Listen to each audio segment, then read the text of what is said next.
Welcome back to think plus education. చాలామంది AP ICET notification release అయిన తర్వాత మనం చేసిన వీడియోకి రెస్పాన్స్ చాలా బాగా వచ్చింది. సో దాంతోపాటు చాలామంది టీఎస్ ఐసెట్ తెలంగాణ ఐసెట్ కోసం అడిగారు. సో ఫస్ట్ మీరు గుర్తుపెట్టుకోవాల్సింది ఏంటంటే తెలంగాణ స్టేట్ ఐసెట్ కానీ ఏపీ ఐసెట్ కానీ సిలబస్ ఒకటే. So I was going back to 2013-14 టైంలో మనకి ఏపీ ఇంటిగ్రేటెడ్గా ఉండేటప్పుడు ఒకటే ఎగ్జామ్ ఉండేది. అది ఏదైతే సిలబస్ ఉందో, ఏదైతే ఎగ్జామ్ ప్యాటర్న్ ఉందో same exam pattern Telangana state continue చేస్తున్నారు. ఆంధ్రప్రదేశ్ స్టేట్లోకి వచ్చేసరికి చిన్న చేంజ్ జరిగింది. ఆ చిన్న చేంజ్ ఏంటంటే మనకి ఇంతకుముందు ఇంటిగ్రేటెడ్గా అంటే స్టేట్ డివైడ్ అవ్వకముందు మనకి ఎన్ని అంటే 75+50 క్వశ్చన్స్ ఉండేవి. 75 mathematical ability, 75 analytical ability, 50 communication ability. This was the old pattern. అదే ప్యాటర్న్ అనేది మనకి తెలంగాణ స్టేట్ కంటిన్యూ చేస్తున్నారు. ఆంధ్రప్రదేశ్కి వచ్చేసరికి ఏమైంది అంటే అది 75+70+55 చేశారు. అంటే మ్యాథమెటికల్ ఎబిలిటీ ఏదైతే ఉందో దాన్ని కొద్దిగా తగ్గించి కమ్యూనికేషన్ ఎబిలిటీ పెంచారు, అంతే తేడా. అండ్ సిలబస్ ప్రకారం చూసుకుంటే సిలబస్లో ఎటువంటి మార్పు లేదు. ఏపీ స్టేట్కి ఏదైతే సిలబస్ ఉందో తెలంగాణ స్టేట్ కూడా అదే syllabus, right? Because the both are following the syllabus before the state division. So మీరు దీనికోసం ఎక్స్క్లూజివ్గా మళ్ళీ సపరేట్గా ప్రిపేర్ అవ్వాల్సిన అవసరం లేదు. But here I will explore అసలు తెలంగాణ స్టేట్లో ఏ కాలేజెస్ ఉన్నాయి, ఏ కాలేజ్కి అప్లై చేసుకోవచ్చు, ఎంత ర్యాంక్ రావాలి, ఎంతమంది ఎగ్జామ్కి అప్లై చేస్తున్నారో ఇవన్నీ కూడా ఒకసారి మనం ఎక్స్ప్లోర్ చేద్దాం. So let start. సో ఇక్కడ మనం చూసుకుంటే ఎగ్జామ్ డ్యూరేషన్ వచ్చేసి 2.5 hours టైం, మనకి 150 minutes. And number of questions వచ్చేసి 200 క్వశ్చన్స్ ఉన్నాయి. సో 200 క్వశ్చన్స్కి మనకి మోడ్ వచ్చేసి computer based mode and same mathematical ability, analytical ability, communication ability. So the only difference ఏంటంటే మనకి ఇక్కడ ఆంధ్ర తెలంగాణ రాస్తే తెలంగాణకి 75+75+50 ఉంది, ఇక్కడ మాత్రం 75-70-55 ఉంది. సో సిలబస్ అదే, సేమ్ అదే కైండ్ ఆఫ్ థింగ్స్ వస్తాయి. 75+50+70 అంటే మీరు ఒకే బుక్ చదివినా సరే 2 ఎగ్జామ్స్ క్రాక్ చేయగలరు. ఇన్ కేస్ మీకు అదర్ స్టేట్ రిజర్వేషన్ ఏమైనా ఉన్నా సరే డెఫినెట్లీ మీరు 2 ఎగ్జామ్స్ రాసుకోవచ్చు, right? Same analytical ability, communication ability, mathematics. ఈ వీడియో చూసే ముందు ఒక్కసారి మీరు తెలంగాణ స్టేట్ ఐసెట్ రాస్తున్నా సరే ఒకసారి ఏపీ ఐసెట్ కూడా ఒకసారి చూసిరండి, మీకు ఇంకా క్లియర్గా అర్థమవుతుంది నేనేం చెప్తున్నాను. సో దిస్ ఇస్ ద ప్యాటర్న్లో పెద్ద చేంజ్ ఏం లేదు. So when comes to marking scheme, +1 for correct answer, there will be no negative. అంటే మొత్తం మనం 200 క్వశ్చన్స్ పెట్టేసినా సరే మనకి 0 మార్క్స్ కన్నా తక్కువ అయితే రాదు. సో 200 తప్పు అయిపోయినాయి అనుకోండి, still you get 0 marks. So ఇక్కడ నెంబర్ ఆఫ్ అప్లికెంట్స్ చూసుకుంటే తెలంగాణ స్టేట్ ఐసెట్లో మనకి 86,000 మెంబర్స్ అప్లై చేశారు. 86,000 మెంబర్స్లో మనకి ఎగ్జామ్ తీసుకుంది ఆల్మోస్ట్ 77,000 మెంబర్స్. సో 2023లో చూసుకున్న ట్రెండ్స్ అనేవి యాక్చువల్లీ ఇంక్రీజ్ అవుతున్నాయి తెలంగాణ స్టేట్కి. Probably there is a high demand for MBA. So this is the number of applicants. When comes to కాలేజెస్కి ఒకసారి చూసుకుంటే మనం ఇక్కడ అసలు మంచి కాలేజెస్ ఏమున్నాయి, అసలు ఏ ర్యాంక్ ఎంత కాలేజెస్ వస్తున్నాయి చూసుకుంటే దీంట్లో ఫస్ట్ చైతన్య భారతి ఉంది. And we forgot to mention Osmania university. Osmania university also one of the best. And మీకు వస్తే డెఫినెట్గా అక్కడ జాయిన్ అవ్వచ్చు. చైతన్య భారతి CBIT 400-500 ర్యాంక్ వస్తే మనకి సీట్ రావడానికి ఛాన్స్ ఉంది ఇక్కడ. అలాగే నిజాం కాలేజ్ కూడా 400-600 ఉంది. అండ్ మల్లారెడ్డి ఇన్స్టిట్యూట్ ఆఫ్ మేనేజ్మెంట్కి 500-800 ర్యాంక్ వస్తే మనకి ఇక్కడ వచ్చే ఛాన్స్ ఉంది. CMR college is also is good. Telangana university 600-770, Osmania university 700,000. And I believe Osmania is one of the oldest and it's doing pretty well. JNTU Hyderabad is also very good. ఇక్కడ మనకి ఆంధ్రప్రదేశ్లో JNTU Kakinada ఎలా ఉందో ఇక్కడ JNTU Hyderabad school of management studies and Kakatiya institute of management studies and Bhadraka is also one of the decent business school స్టైల్లో run అవుతుంటుంది. It's good college, right? So ఇవి మనకి మేజర్గా ఉన్న colleges. And when comes to the other universities, ఒకసారి universities చూసుకుంటే మనకి Osmania university ఉంది, JNTU హైదరాబాద్ ఉంది, కాకతీయ యూనివర్సిటీ ఉంది, తెలంగాణ యూనివర్సిటీ ఉంది, మహాత్మా గాంధీ యూనివర్సిటీ. మీకు ఏ యూనివర్సిటీ సీట్ వచ్చినా సరే మీకు చాలా తక్కువ డబ్బులతోటి మీకు MBA కంప్లీట్ అయిపోతుంది 2 years. కానీ ఒక విషయం చాలా క్లియర్గా చెప్తున్నాను, మీ 2 years MBA చేసే టైంలో మీరు ఎప్పుడు కూడా MBA చేయడం మీద ఫోకస్ పెట్టండి కదా. MBAతో పాటు చాలా స్కిల్ సెట్ పెంచుకోవడానికి ట్రై చేయండి. బికాస్ జాబ్ మార్కెట్లోకి వెళ్ళిన తర్వాత మీరు ఎక్కడి నుంచి MBA చేశారన్నది చూస్తాడు కొంతవరకు, బట్ మేజర్గా మీరు ఎన్ని లైవ్ ప్రాజెక్ట్స్ చేశారు అండ్ ఎంత స్కిల్ ఇంప్రూవ్ చేసుకున్నారు అన్న దాని గురించి ఎక్కువ మాట్లాడతారు. మీరు MBA జాయిన్ అయిన తర్వాత కూడా definitely I keep doing videos on how to build your profile, how to build your skill set, right? So let's first crack the exam. ఒకసారి ఐసెట్ మార్క్స్ వర్సెస్ ర్యాంక్ చూసుకుంటే ఎన్ని మార్క్స్ వస్తే ఎంత rank వస్తుంది Telangana state ఐసెట్లో చూసుకుంటే మనకి 160-200 మార్క్స్కి target చేస్తే మనకి 1 to 10 వస్తుంది. And 150 to 159 11 to 100. అంటే అక్కడ మనం ఆంధ్రప్రదేశ్ ఐసెట్లో కూడా మనం మాట్లాడుకుంది ఏంటంటే 150+ మార్క్స్కి మనం టార్గెట్ చేస్తే మనకి 100 లోపు ర్యాంక్ వస్తుంది అనుకున్నాం. ఇక్కడ కూడా అంతే జరుగుతుంది. సో 100 లోపు ర్యాంక్ రావాలంటే మీరు ఏంటంటే 150+ టార్గెట్ చేయండి. మీ టార్గెట్ ఇక్కడ కూడా ఎంత అవ్వాలంటే 150+ అవ్వాలి. ఇక్కడ ఉన్న అడ్వాంటేజ్ ఏంటంటే మీకు ఎవరైనా మ్యాథ్స్ బాగా చేస్తున్న వాళ్ళు మ్యాథ్స్ అనలిటికల్ ఎబిలిటీ మీద ఎక్కువ ఫోకస్ పెట్టాడు, కమ్యూనికేషన్ ఎబిలిటీ మీద తక్కువ పెట్టాడు. ఓల్డ్ ప్యాటర్న్ కాబట్టి అలాగే ఉంటుంది. Even I wrote the exam in the old pattern only. So 140 to 149, 101 to 200, అంటే 140 స్కోర్ ప్లస్ వస్తే 101 to 200 వస్తుంది. మీ టార్గెట్ ఖచ్చితంగా 500 లోపు ట్రై చేయండి, బట్ ఈ పాసిబుల్ 100 లోపు ట్రై చేయండి. అండ్ మినిమం టార్గెట్ ఎంత అవ్వాలంటే మనకి 120+ అవ్వాలి. అండ్ ఐడియల్గా ఒక ఆస్పైరింగ్ నెంబర్ తీసుకుంటే 150+ కొట్టడానికి ప్రయత్నించండి. సో ఒకసారి వెయిటేజ్ చూద్దాం అసలు. And as we discussed earlier, ఇక్కడ మనకి 3 సెక్షన్స్ ఉన్నాయి. ఫస్ట్ వచ్చేసి అనలిటికల్ ఎబిలిటీలో data sufficiency 20 questions and problem solving 55, same as AP ICET pattern. అంటే ఏపీ ఐసెట్లో కూడా ఇంత 55 + 20 వచ్చేసి మనకి డేటా సఫిషియన్సీ క్వశ్చన్స్ ఇస్తాడు. అండ్ మిగతా 55 వచ్చేసి number series, letter series, number analogy, letter analogy, coding, decoding, odd man out, clocks and calendars, blood relations and puzzles, arrangements, miscellaneous questions, ఇవన్నీ కలిపి మనకి 55 క్వశ్చన్స్ ఇస్తాడు. ఓకే, నెక్స్ట్ మ్యాథమెటికల్ ఎబిలిటీకి వచ్చేసరికి మనకి అటువైపు చూసుకుంటే ఏపీ ఐసెట్తో చూసుకుంటే మనకి 55 క్వశ్చన్స్ మాత్రమే ఉంటాయి. ఇక్కడ మనకి మొత్తం 75. Old pattern. ఇక్కడ అర్థమెటికల్ ఎబిలిటీ అంటే కమర్షియల్ మ్యాథమెటిక్స్ నుంచి 35 వస్తాయి. కమర్షియల్ మ్యాథమెటిక్స్ అంటే percentages, profit and loss, simple interest, compound interest, time and work, time and distance and averages, mixes, alligations, ratio, proportion, variations, ఇవన్నీ కూడా కమర్షియల్ మ్యాథమెటిక్స్ నుంచి వస్తాయి. దీంట్లో మనకి 35 క్వశ్చన్స్ వస్తాయి. Algebraic and geometrical ability, geometry, mensuration, coordinate geometry, trigonometry, indices, surds, logarithms, functions and graphs and quadratic equations, progressions, polynomials, ఇవన్నీ కలిపి matrices, కొద్దిగా 1 or 2 క్వశ్చన్స్ డెరివేటివ్స్ అంటే క్యాలిక్యులస్ మీద ఇస్తూ ఉంటాడు. క్యాలిక్యులస్ ఇవన్నీ కూడా వదిలేసి బేసిక్గా మీరు ప్రిపేర్ అయ్యి ఈ ప్రిపరేషన్ ఏదైతే ఉందో మీకు SSCGL కూడా హెల్ప్ అవుతుంది. ఈ ప్యాటర్న్ ఏదైతే ఉందో ఇవన్నీ కూడా SSCGL వస్తాయి, స్టాఫ్ సెలక్షన్ కమిషన్లో. ఓకే, స్టాటిస్టికల్ ఎబిలిటీలో 10 క్వశ్చన్స్ వస్తాయి. 10 కూడా 2 చెప్పేస్తున్నాను, ఒకటి probability, 2 statistics.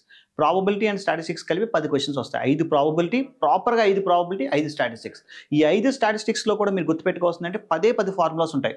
Arithmetic mean, geometric mean, harmonic mean and mode, median, ఇవి 5. Next quartile deviation and standard deviation, mean deviation, range and variance. ఈ 10 ఫార్ములాస్ కరెక్ట్గా చదువుకున్నా సరే ఈ 5 3-4 పెడతారు, 3 to 4 పెట్టేస్తారు. అండ్ దీంతోపాటు మోడ్కి, మీన్కి, మీడియన్కి ఉన్న కనెక్షన్ ఏంటని అడుగుతాడు. What is the relation? Mode is equal 3 median - 2 mean. ఇలాంటి ఒక 10-15 ఫార్ములాస్, 10 కరెక్ట్గా చదివింది నేను చెప్పినట్టు. ఇంకా ఎడిషనల్గా ఉంటే అవి కూడా చూడండి. అలాగే ప్రాబిలిటీలో కూడా ఒక 3 కాయిన్స్ టాస్ చేస్తే what is the probability of getting head on all the times, ఇలాంటి కైండ్ ఆఫ్ క్వశ్చన్స్ అడుగుతాడు. Statistical ability. When comes to communication ఎబిలిటీలో మనకి ఇక్కడ మొత్తం కలిపి చూసుకుంటే ఇక్కడ 10 + 10 + 15 + 15, 30 + 10 40. ఇక్కడ చూసుకుని వొకాబులరీ బేస్డ్ క్వశ్చన్స్ అంటే సినానిమ్స్ అండ్ యాంటానిమ్స్ మీద మాత్రమే మనకి 10 క్వశ్చన్స్ అడుగుతాడు అనమాట. ఒక 5 సినానిమ్స్ ఉంటాయి, ఒక 5 యాంటానిమ్స్ ఉంటాయి. Next business and computer, CTBT అంటారు, కంప్యూటర్ టెర్మినాలజీ అండ్ బిజినెస్. ఇది ఎందుకు పెట్టారంటే MCA చేసే వాళ్ళకి బేసిక్ కంప్యూటర్ నాలెడ్జ్, MBA చేసే వాళ్ళకి బేసిక్ బిజినెస్ నాలెడ్జ్ ఉండాలన్న ఉద్దేశంతో 10 క్వశ్చన్స్ పెట్టారు. దీంట్లో 5 కంప్యూటర్ నాలెడ్జ్ సంబంధించినవి, 5 బిజినెస్ నాలెడ్జ్ సంబంధించినవి ఉంటాయి. సో బిజినెస్ నాలెడ్జ్ సంబంధించిందంటే abbreviation of ICICI, abbreviation of HDFC banks గురించి కానీ, లేకపోతే ఏదైనా ఒక కంపెనీ గురించి కానీ, లేదా కంపెనీ CEOs గురించి కానీ, ఇవన్నీ కూడా అడుగుతూ ఉంటాడు. And comes to computer terminology, AI అంటే ఏంటి, లేకపోతే ChatGPT అంటే ఏంటి, ఇలాంటి కైండ్ ఆఫ్ బేసిక్ టెర్మినాలజీ మీకు అసలు తెలుసా లేదాని గురించి మనం మాట్లాడుతూ ఉంటాడు. నెక్స్ట్ ఫంక్షనల్ గ్రామర్ అంటే basic parts of speech, noun దగ్గర నుంచి మొదలు పెట్టుకుంటే మొత్తం అన్ని పార్ట్స్ ఆఫ్ స్పీచ్ మీద కూడా మనకి 15 క్వశ్చన్స్ వస్తాయి. రీడింగ్ కాంప్రహెన్షన్ కూడా 3 రీడింగ్ కాంప్రహెన్షన్, 3 × 5 15, 3 సెట్లు ఇస్తాడు, 15. Okay, this the old pattern I'm telling. Same సిలబస్లో అయితే మీరు ఏపీ ఐసెట్కి ఏం ప్రిపేర్ అవుతున్నారు, ఇక్కడ కూడా అదే ఒక్క ఎగ్జామ్ ప్యాటర్న్లోనే కొద్దిగా ఏపీ ఐసెట్ మారింది. తెలంగాణ ఐసెట్ ప్రీవియస్గా గత 15 ఏళ్ళ నుంచి ఏదో వస్తుందో అదే కంటిన్యూ చేస్తున్నారు. ఓకే, ఒక్కసారి మనం సిలబస్ కూడా చూసుకుంటే అనలిటికల్ ఎబిలిటీలో మనం మాట్లాడుకున్నట్టు ఈ సెట్ నుంచి మనకి మళ్ళీ 55 క్వశ్చన్స్ వస్తున్నాయి. ఈ సెట్ నుంచి మనకి 20 క్వశ్చన్స్ వస్తున్నాయి. 55 + 20 75 క్వశ్చన్స్ వస్తున్నాయి. ఈ 20 క్వశ్చన్స్ కూడా దేని మీద వస్తున్నాయి అంటే మనకి డేటా సఫిషియన్సీ. మనం లాస్ట్ టైం ఒక ఎగ్జాంపుల్ తీసుకున్నాం, ఈసారి ఇంకో కొత్త ఎగ్జాంపుల్ తీసుకుందాం. ఇప్పుడు example what is the value of x అని అడుగుతాడు. ఫస్ట్ స్టేట్మెంట్ ఇస్తాడు x + y = 24 అని. సెకండ్ స్టేట్మెంట్ ఇస్తాడు x + y + 2z = 32 అని. దీన్ని ఈ రెండింటిని యూజ్ చేసి xకి వాల్యూ చెప్పగలరంటే x+y ఇక్కడ సబ్స్టిట్యూట్ చేస్తే z వస్తుంది కానీ x అయితే రాదు. అంటే రెండింటిని వాడినా మనకి ఆన్సర్ రాదు. Data given data is sufficient are not అని దాని గురించి మనం మాట్లాడుతూ ఉంటాడు, రైట్? సో ఇవన్నీ కూడా దేన్ని బేస్ చేసుకొని వస్తాయంటే 80% క్వశ్చన్స్ ఎక్కడి నుంచి వస్తాయంటే మనకి ఖచ్చితంగా 80% క్వశ్చన్స్ బేసిక్ అర్థమెటిక్ మీద, బేసిక్ జామెట్రీ మీద ఇస్తాడు. ఎలా ఇస్తాడంటే ఇప్పుడు example what is the angle between ABC, what is this angle అంటాడు. 3 యాంగిల్స్ 180 ఒక స్టేట్మెంట్ ఇస్తాడు, అది ఇచ్చిన ఒకటి ఇవ్వకపోయినా ఒకటి. నెక్స్ట్ యాంగిల్ ఏ ఇస్తాడు, యాంగిల్ ఏ 70 degrees అంటాడు. Angle C is half of angle A అన్నాడు అనుకోండి, ఇది 35 అవుద్ది. సో 2 స్టేట్మెంట్స్ని యూజ్ చేస్తే ఈ 3 యాంగిల్ వస్తుంది. ఓకే, ఈ డేటా సఫిషియంట్ అయిపోయింది ఇది చెప్పడానికి, సి అనే యాంగిల్ బి అనే యాంగిల్ చెప్పడానికి both are required, 1 is required or nothing is required.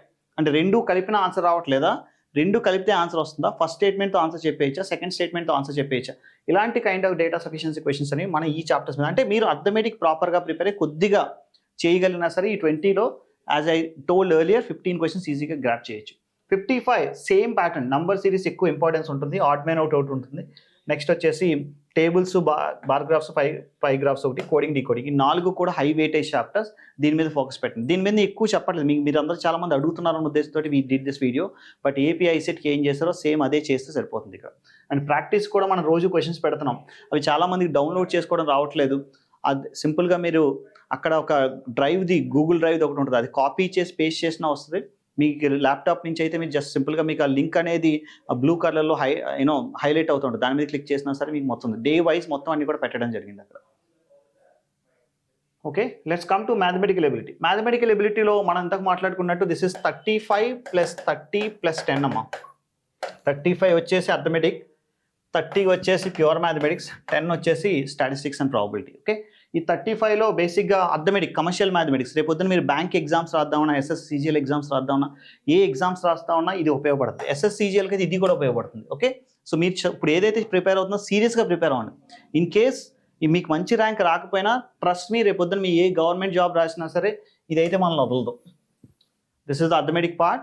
And ఇంకా కొన్ని SSCGL లాంటివి అయితే ఇది కూడా కావాలి, కంప్లీట్గా అన్నీ కావాలి, రైట్?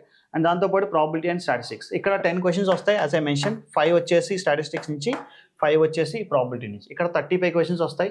ఈ 35 మాత్రం ఫస్ట్ బాగా ప్రిపేర్ అవ్వండి, ఎందుకంటే మీకు రేపు పొద్దున్న క్యాంపస్ ప్లేస్మెంట్ జరిగినప్పుడు కూడా, క్యాంపస్ రిక్రూట్మెంట్ ట్రైనింగ్లో కూడా ఇవే చెప్తారు మళ్ళీ. అండ్ మీకు యాప్టిట్యూడ్ టెస్ట్ ఉంటుంది, యాప్టిట్యూడ్ టెస్ట్లో కూడా ఇవే అడుగుతాడు.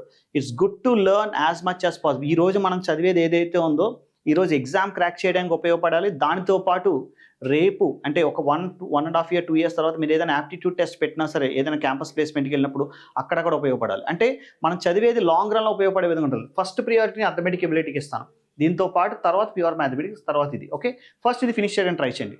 లేదు సార్ నాకు ఎక్కువ మార్క్స్ కావాలి, 150+ రావాలి అంటే మీరు ఏం చేస్తారంటే దీన్ని కూడా సైమల్టేనియస్గా తీసుకెళ్ళండి. ఇప్పుడు మనం ఎవ్రీడే 50 క్వశ్చన్స్ పెడతాం. ఫస్ట్ ఆ 50 క్వశ్చన్స్ కంప్లీట్ చేసుకోండి. గోయింగ్ ఫార్వర్డ్ ఏం చేస్తారంటే 25 అర్థమెటిక్ నుంచి 25 అండ్ మన ప్యూర్ మ్యాథమెటిక్స్ని కూడా పెట్టడం జరుగుతుంది. జస్ట్ చెక్, ఎవ్రీడే మనకు షార్ట్ వస్తుంది, ఆ షార్ట్లో క్లియర్గా మనం ఈరోజు ఆబ్జెక్టివ్స్ ఏంటో చెప్తున్నాం. దాంతోపాటు కింద PDF కూడా మీరు జస్ట్ డిస్క్రిప్షన్ చెక్ చేస్తే మీకు PDF ఉంటుంది, రైట్? సో కమ్యూనికేషన్ ఎబిలిటీలో మనకి ఇక్కడ చూసుకుంటే vocabulary, synonyms, antonyms and fill in the blanks and idioms, దీని మీద మనకి 10 మార్క్స్ వస్తున్నాయి. 5 వచ్చేసి సినానిమ్స్, యాంటోనిమ్స్ మీద వస్తాయి, 5 వచ్చేసి మిగతా ఫిల్ ఇన్ ద బ్లాంక్స్ కానీ సింగిల్ ఫిల్లర్స్ మీద వస్తాయి. నెక్స్ట్ ఫంక్షనల్ గ్రామర్లో ఎక్కువ యాక్టివ్ వాయిస్, పాసివ్ వాయిస్ ఒకటి, యాక్టివ్ వాయిస్, పాసివ్ వాయిస్ ఒకటి. నెక్స్ట్ డైరెక్ట్ ఇండైరెక్ట్ స్పీచ్ ఒకటి బాగా చూసుకోండి. అండ్ దాంతోపాటు పార్ట్స్ ఆఫ్ స్పీచ్లో ఏమున్నాయి అవన్నీ కూడా ఒకసారి చూసుకోండి. Next phrasal verbs, prepositions, conjunctions and question tags and tenses and articles, దీని మీద కూడా మనకి కొన్ని క్వశ్చన్స్ వస్తాయి. నెక్స్ట్ రీడింగ్ కాంప్రహెన్షన్స్, మనకి 3 reading comprehensions, 3 × 5 15. As I mention earlier, ప్రతి రీడింగ్ కాంప్రహెన్షన్స్లో 5 క్వశ్చన్స్ ఆన్సర్ చేయడానికి ట్రై చేయొద్దు, ఎందుకంటే 5లో 3 ఈజీగా ఉంటాయి, 2 డిఫికల్ట్గా ఉంటాయి. ఆ 3 ఆన్సర్ చేసి మిగతా తర్వాత లాస్ట్లో ఫ్లూక్ పెట్టండి, ఎందుకంటే నెగిటివ్ లేదు కదా. బట్ దానికోసం ఇది కరెక్టే పెట్టాలని అక్కడ మాత్రం వెయిట్ చేయకూడదు. కాబట్టి మళ్ళీ వచ్చి సెకండ్ రౌండ్లో పెట్టిన తప్ప ఫస్ట్ రౌండ్లో extract as much as possible, ఎన్ని వీలైతే అన్ని ఆన్సర్ చేసేయాలి. మనకు 2.5 hours టైం ఉన్నప్పుడు ఏంటంటే ఫస్ట్ పేపర్ మొత్తం స్కాన్ చేసి ఒక 120 క్వశ్చన్స్ ఆన్సర్ చేసిన సేఫ్ సైడ్ వెళ్ళిపోతారు 1.5 hourలో. మిగతా టైంలో మనం ఇంకో 30 క్వశ్చన్స్ పెట్టి మన ఫ్లూక్లకు 5 or 10 తగులుతాయి, రైట్? 150+ అయితే ఈజీగా టార్గెట్ చేయొచ్చు. చాలామంది ఏం చేస్తారంటే ఇప్పుడు మీ వీడియో చేస్తాం మీరు చూడొచ్చు, బట్ దీంతోపాటు చాలా కన్సిస్టెంట్గా ప్రాక్టీస్ చేసుకోవాలి. కన్సిస్టెంట్గా ఏ రోజు కూడా ప్రిపరేషన్ ఆపకూడదు. అంటే you take it for granted that ఈరోజు అవ్వట్లేదు రేపు చేద్దాం అనుకోవచ్చు, but please don't do that. ఈ 40 days తర్వాత మీరు చదవాలనుకున్నా ఎగ్జామ్ ఇంకా బెటర్ స్కోర్ తెచ్చుకుందామని అది పాసిబుల్ కాదు. కాబట్టి ట్రై టు కంప్లీట్ ఎవ్రీడే. మనం ఏదైతే హ్యాండ్ అవుట్ పంపిస్తున్నామో అది ఎప్పటికప్పుడు కంప్లీట్ చేయడం ట్రై చేయండి. All right. So business terminology, computer terminology, దీని మీద మనం ఒక వీడియో చేస్తాం, don't worry. And both for the Telangana state ICET and for the AP ICET business terminology, computer terminology ఏం చేయాలి ఏంటి అనేది కూడా మనం చూద్దాం. ఒకసారి ఈ డేటా సఫిషియన్సీ క్వశ్చన్ చూసుకుంటే how many children does M have? Question క్లియర్గా అర్థం చేసుకోవాలి. ఇక్కడ మనకి ఏమంటున్నాడు, హౌ మెనీ చిల్డ్రన్ అంటే మేల్ ఎంతమంది ఫీమేల్ ఎంతమంది కూడా క్లియర్గా తెలిస్తేనే ఆన్సర్ చేయగలం. సో ఈ క్వశ్చన్ ఆన్సర్ చేయడానికి చాలామంది ఏంటంటే కొన్నిసార్లు సాల్వ్ చేస్తారు. సాల్వ్ చేయకూడదు, ఇచ్చిన డేటా సరిపోతుందో చూడాలి. అది సాల్వ్ చేసి దానికి ఆన్సర్ ఏంటో కనుక్కోమని లేదు, రైట్?